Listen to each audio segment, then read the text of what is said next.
Je m'appelle Laetitia, j'ai 46 ans. J'ai travaillé plus de 20 ans dans la finance. J'ai un mari, 3 enfants.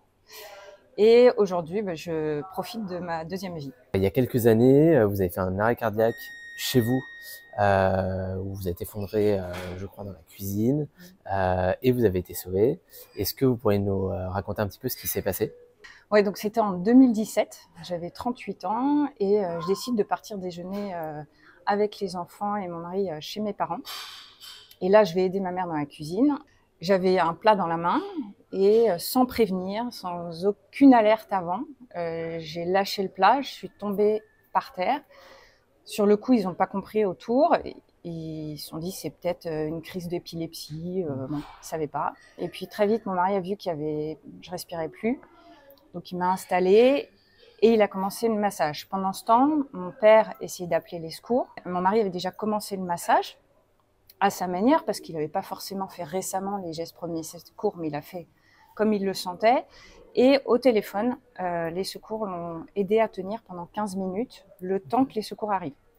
Et ensuite, les pompiers sont arrivés, ont utilisé un défibrillateur pour réactiver le cœur. Et comme je ne me réveillais pas, ils m'ont envoyé en ambulance avec une escorte. Ils m'ont emmené à l'hôpital. Là-bas, le pronostic, ils ne le savaient pas trop, mais j'ai fait 36 heures de coma et je me suis réveillée avec beaucoup de chance, sans séquelles. Moi, j'ai rien compris sur le moment et quand je me suis réveillée, je ne comprenais pas non plus ce qui se passait. Mais ils ont fait ce qu'il fallait pour que je me réveille. Et en fait, ils n'ont jamais trouvé la cause de cet arrêt. Du coup, par précaution, ils m'ont posé un défibrillateur sous la peau, qui est un peu une assurance vie ou un ange gardien. Et donc j'ai ça depuis 8 ans et ça permet, si jamais ça recommence, d'avoir toujours sur soi le défibrillateur. Okay.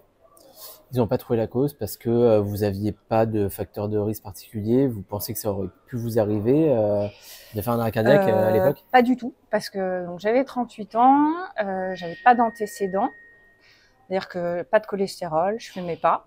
J'avais pas de malformation cardiaque identifiée, pas de maladie. Une vie intense, mais comme beaucoup, voilà. Et finalement, il n'y a rien qui me prédisposait à faire un arrêt cardiaque. C'est pas une chose auquel, à cet âge-là, on pense, on imagine possible. 2 mois avant, j'avais fait une formation dans l'entreprise Premier Secours. D'accord. Je ne pensais pas que ce serait pour moi, en fait. Ouais. Voilà.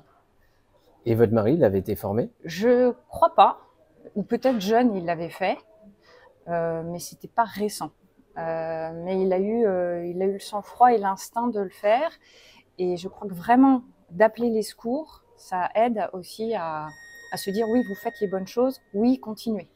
Une des choses à retenir effectivement, et je pense que c'est le bon réflexe qu'il a eu, c'est de prévenir les secours le plus rapidement possible, parce qu'une fois qu'ils sont au téléphone, ils vont guider les personnes, et beaucoup de personnes qui n'ont jamais été formées en étant guidées par les secours vont pouvoir faire un massage cardiaque ou utiliser un défibrillateur qui est très très simple à utiliser, et ça peut tout changer.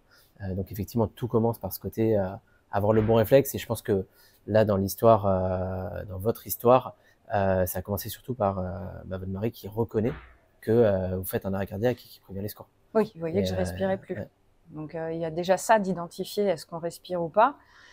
Appeler les secours et idéalement, si commencer le massage le plus vite possible, parce que chaque minute compte finalement. Sinon, le cerveau n'est pas alimenté en oxygène. En fait, face à un arrêt cardiaque, effectivement, on estime qu'il faut agir dans les 4 premières minutes pour sauver une vie, donc pour faire les premiers gestes, et on estime que chaque minute qui est passée sans massage cardiaque, c'est 10% de chances de survie qui sont perdues. Ouais. Et donc les 3 gestes à retenir et qui ont été faits en partie par votre mari, c'est d'alerter, de masser et d'utiliser un défibrillateur le plus tôt possible, donc de défibriller. Là, dans votre cas, c'est votre mari et vos parents qui ont alerté et votre mari qui a massé, et les secours qui sont arrivés pour défibriller. Et depuis, vous, votre famille, votre mari, vos parents, vos enfants, tout le monde s'est formé aux gestes qui sauvent. Les enfants, ce qui est bien, c'est qu'avec l'école, ils l'ont tous eu, la formation. J'ai même accompagné un des 3 pour voir ce qu'ils faisaient. Il y a plein d'organismes qui le font. Et donc, je trouve ça super qu'ils le fassent à l'école. Et moi, je l'ai refait il n'y a pas longtemps. J'ai refait la journée parce que ça datait et en fait, c'est bien de se remettre à jour. Mm. Ça rassure. On n'a pas de raison, en fait, de vivre ça. Ouais. On se dit toujours, ça arrivera aux autres. Bon, la probabilité que je tombe devant quelqu'un qui tombe devant moi, elle est faible. Sauf que quand c'est dans l'entourage proche, ça peut être terrible parce qu'on est très stressé de vivre ça. Et on vit quand même, surtout dans les villes, mais on côtoie un nombre incroyable de gens. Donc dans la rue, dans un magasin, dans un restaurant, ça peut arriver.